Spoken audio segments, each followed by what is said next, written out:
Baik, bismillahirrahmanirrahim. Assalamualaikum warahmatullahi wabarakatuh. Waalaikumsalam warahmatullahi wabarakatuh. Perkenalkan, di sini saya Buhari Abbas dengan NIM nomor 1241 akan menunjang tugas daripada mata kuliah akhlak. Di sini untuk beberapa menit ke depan kita akan coba berbicara ataupun berdiskusi dengan Mas Hajib mengenai peran Muslim terhadap negara. Sebagai umat Muslim dalam satu bentuk sistem negara atau pemerintahan, apa sih kira-kira yang harus kita lakukan yang sudah menjadi kewajiban kita, baik sebagai bagian daripada pemerintahan atau bagian dari masyarakatnya. Oke. Nah, kita hari ini kan kita lihat bahwa negara itu sudah cukup jauh perkembangannya, apalagi kalau kita bicara negara Indonesia juga hampir 85%-nya penduduknya beragama Muslim, dan banyak pemimpin-pemimpin kita hari ini memang latar belakang agamanya agama Muslim. Nah, tapi kita bukan berbicara tentang itu, tapi kita berbicara idealnya kita sebagai umat Muslim dalam bernegara, apa kemudian hal-hal yang kemudian menurut Mas Haji harus kita tumbuhkan dan kita laksanakan gitu. Sebenarnya kalau dari saya sendiri, secara ini kita kan berada di dalam suatu negara gitu. Jelas bukan hanya Muslim aja yang memiliki kedudukan di situ, jelas ada agama-agama yang lainnya. Jadi secara mendasar kalau menurut saya, yang pertama kita perlu menanamkan jiwa toleransi. Toleransi. Bukan cuma Muslim aja yang ada di satu negara, kita harus bagaimana memperlakukan saudara-saudara kita yang berbeda agama dengan sebagaimana mestinya. Kita harus saling hormat, menghargai pendapatnya, terlepas daripada kita juga pemimpin-pemimpin negara kita atau Indonesia ini kebanyakan Muslim, kita nggak melihat dari segitunya.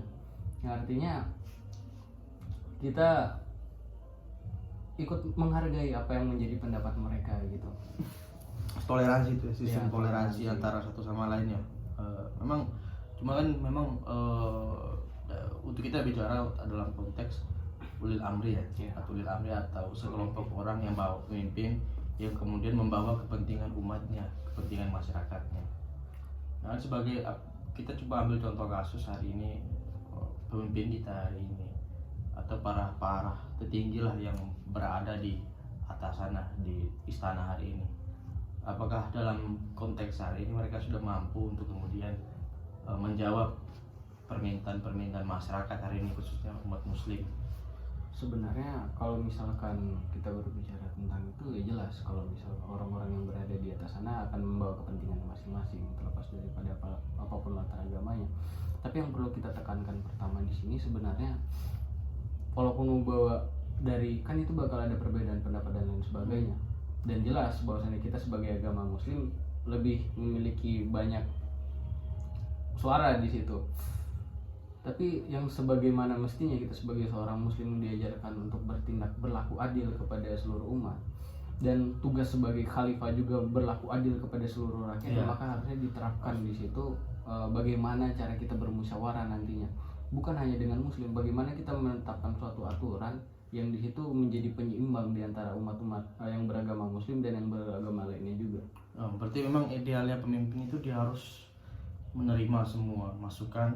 Yang pertama itu untuk keberlangsungan bernegaranya, kemudian bagaimana melaksanakan semua kebijakannya untuk pemerataan. Bukan cuma untuk sebagian kelompok atau kelompok tertentu, tapi untuk seluruh masyarakat Indonesia hari ini. Sangat menarik diskusi kali ini Mas Haji mengenai peran umat Muslim dalam bernegara. Memang itu sudah menjadi satu keharusannya, satu kewajiban sebagai umat Muslim ketika ingin melihat sebuah sistem negara yang kemudian ideal, yang berkeadilan, yang berdemokrasi. Memang kita harus menjaga seluruhnya,